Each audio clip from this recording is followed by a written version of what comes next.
Morning dears, have a profitable weekend. आज week का पहला दिन है और हम नया वीक स्टार्ट करने जा रहे हैं। उम्मीद है कि माजी की तरह ये वीक भी हमारा बेहतर से बेहतर एनालाइज कर सकें हम, और आप प्रॉफिट जो है वो कर सकें। जो चैनल पे नए आए हैं, जिन्होंने चैनल सब्सक्राइब नहीं किया हुआ, उनसे स्पेशली रिक्वेस्ट है कि चैनल सब्सक्राइब कर लें। और अगर उन्हें लगता है कि हमें बेनिफिट मिलता है इस चैनल से, तो ये है कि वो शेयर भी किया करें, लाइक भी किया करें, कमेंट्स भी कर कमेंट्स में भी आप बता सकते हैं अगर कुछ और सजेशन देना चाहते हैं। हमारा मेथड जो है, ये जिस बेस पे मैं एनालाइज करता हूँ, ये मेरा अपना रिसर्च मेथड है। तो इसमें कुछ ऐसी चीज़ें हैं, जिन जिन चीज़ों की जो है वो इस मेथड के बेस पे काम करने की ज़रूरत है, वो हमारे इसी चैनल के प्लेलिस्ट के अंदर मौजूद हैं। उनके हवाले से वीडियोस, नॉलेज बेस के हवाले से, तो ये आप वहाँ से जो है वो लर्निंग कर सकते हैं। और अगर कुछ समझ में नहीं आता तो आप मुझसे व्हाट्सएप कांटेक्ट कर सकते हैं, जो डिस्क्रिप्शन में उसका नंबर भी मौजूद है। तो अब बात कर लेते हैं अब हम लेवल्स की। आज के जो इम्पोर्टेंट लेवल्स होंगे उनके हवाले से। आज के इम्पोर्टेंट लेवल कुछ इस तरह है कि ये जो 39 का एरिया है, ये एक माइनर लेवल है, और यही एक ऐसा एरिया है जो फ़िलहाल गोल्ड के लिए इम्पोर्टेंट है। और अगर गोल्ड इसके नीचे क्लोज करता है तो फिर और मज़ीद सेलिंग की तरफ जो है वो रहेगा। और अगर इस एरिया से स्टे करता है, मतलब इसको ब्रेक क्लोज नहीं करता, तो फिर थोड़ी करेक्शन की तरफ मार्केट जो है मूव कर सकती है। इम्पोर्टेंट 61 रहेगा। अगर तो ये 61 से प्रॉपर रिजेक्ट हुआ तो पॉसिबल है कि ये नीचे की तरफ फिर अगेन जो है वो इस तरह की मूव कर दे, इस एरिया को फिर ब्रेक करे। अगर ये ब्रेक करके गया तो फिर सीधा भी जा सकता है, और अगर इस तरह इसको ऊपर से अगर ये रिजेक्ट होता है तो फिर इस तरह से ये जो है वो दोबारा इस तरह की मूव कर सकता है। एक ये पोजीशन ये छोटे टाइम फ्रेम में ही बन सकती है, M15 तक। और इस टाइम में मैं H4 के हवाले से तो कुछ नहीं कह सकता, लेकिन ये कि अगर 39 के नीचे H4 क्लोज करता है तो फिर बहुत ज़्यादा चांस होंगे। इट मीन्स कि मैं अगर ये यहाँ पर नीचे क्लोज करता है तो फिर ये तकरीबन जो है वो इसी एरिया से भी काफ़ी ज़्यादा चांस होंगे कि सेल हो जाए। तो एक तो ये पोजीशन है, और अगर ये इस एरिया को ब्रेक कर देता है 61 को, तो यहाँ पर H4 के 2 क्लोज करे अगर ये इसके ऊपर, क्योंकि जैसे मैंने वीकली एनालाइज कल की दी थी, तो उसमें ये डे का लेवल है।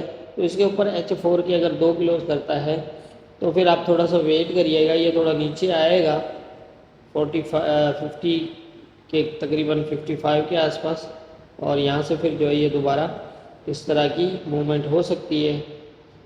और ये मतलब यहाँ ऊपर फिर आप देख लीजिएगा, लेवल टू लेवल इसको फॉलो करिएगा। लेकिन ये कि ऊपर के एरियाज़ में 73 या फिर इन एरियाज़ में आप बाय ना देखें तो बेहतर है। यहाँ से फिर पोजीशन के हिसाब से जो है वो आप सेल देख सकते हैं। इसको लेवल टू लेवल ही देखिएगा बस। अगर लेवल पे मार्केट आती है तो आप वेट कर लें, उसकी पोजीशन देख लें क्या करना चाह रहा है वो।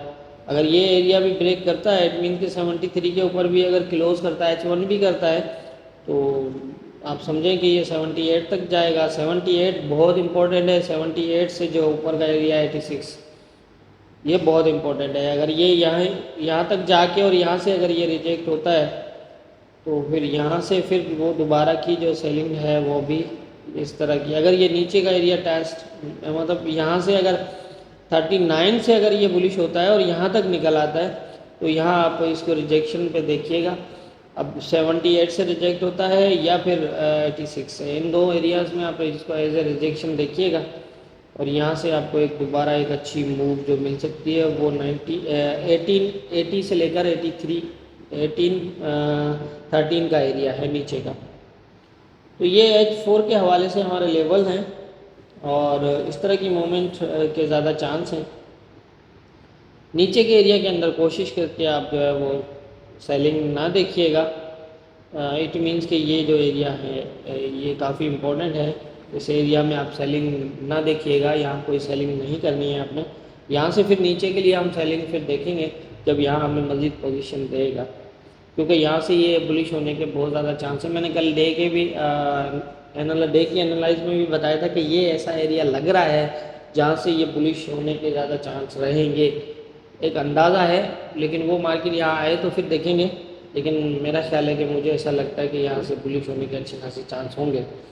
तो ये है आज के इम्पोर्टेंट लेवल्स, और बाकी आप लेवल टू लेवल मार्केट को फॉलो कर सकते हैं। मैं फंडामेंटल की जहाँ अगर बात आती है तो मैंने पहले भी आप हमेशा कहता रहा हूँ, और आज यही है कि मैं फंडामेंटल फॉलो नहीं करता। और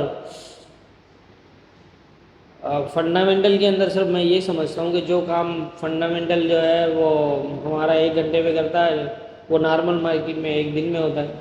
बस फंडामेंटल हमारे लिए इससे ज़्यादा कुछ भी अहमियत नहीं रखता, क्योंकि हमारे लेवल्स ही काम, हमारे लेवल्स के ऊपर उस तरह की मूवमेंट मिलती है। हाँ, ये अलग बात है कि H4 के लेवल्स हैं तो उसके ऊपर अगर न्यूज़ है या फंडामेंटल इम्पैक्ट चल रहा है मार्केट के ऊपर, मतलब आता है, तो फिर वो यही होता है कि वो H4 का क्लोज नहीं देता, लेकिन उस एरिया को रेस्पॉन्स ज़रूर देता है। 1 मिनट में 5 मिनट में ज़रूर रेस्पॉन्स देता है। ऐसा नहीं है कि वो इसको रेस्पॉन्स नहीं देता, क्योंकि अब एक बड़ी मूव लगती है तो उसमें वो H4 के क्लोज के लिए एक एरिया में 4 घंटे तो नहीं रुक सकता। तो मार्केट की मूवमेंट फास्ट होती है और वो स्पीड से मूव होती है, लेकिन ये है कि वो छोटे टाइम फ्रेम में उस एरिया को बिल्कुल इसी तरह से रेस्पॉन्स देता है जैसे H4 देता है। तो जो मेरी समझ है उसके हिसाब से मैंने बता दिया, बाकी होना क्या है ये तो ऊपर वाला बेहतर जानता है। दुआओं में याद रखिएगा।